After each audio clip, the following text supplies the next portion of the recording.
So third-party logistics. This is probably the biggest part of logistics because people usually outsource this. So when we're talking about third-party logistics, we're talking about either asset-based or non-asset-based third-party logistics. So asset-based means that company has their own trucks, they have their own warehouses, they have their own ability to perform the functions that they do. Non-asset-based third-party logistics means they're brokers, they're intermediaries. They're actually the ones that are trying to find somebody to perform these services. So that's how you can look at it. Asset meaning they do it themselves, or non-asset meaning they find other people to do it. It's really as simple as that for asset versus non-asset third-party logistics. So when we're doing this, though, we need to develop relationships. And there's 3 types of relationships. We have our transactional, our cooperative, and our strategic collaboration.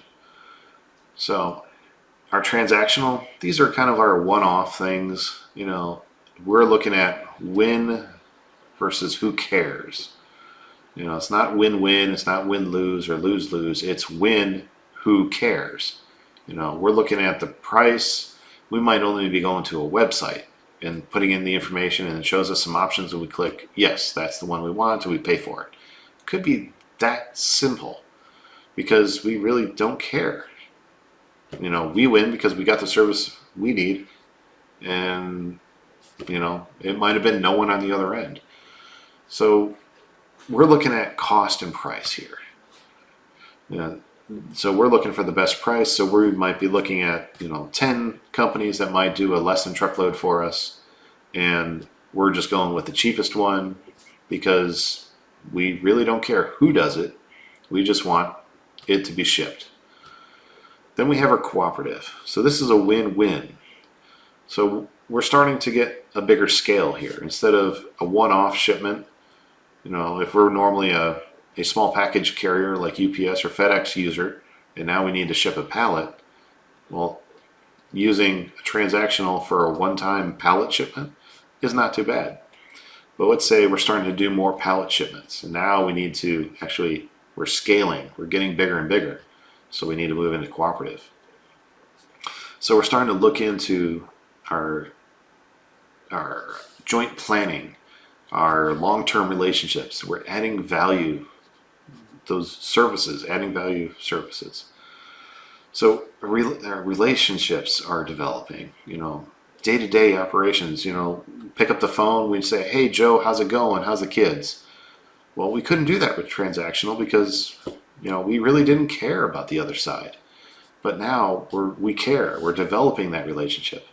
So our margin is actually increasing, our profit margin here. Or we're getting a better price on the services we're looking for. So transactional, let's say we started at 2%, we might be up to 5%, let's say in cooperative, saving 5% on our shipping.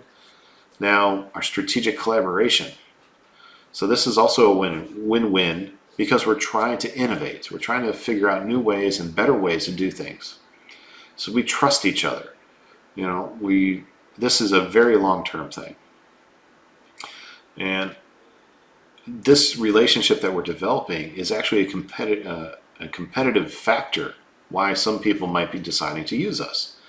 So think about Amazon, for example.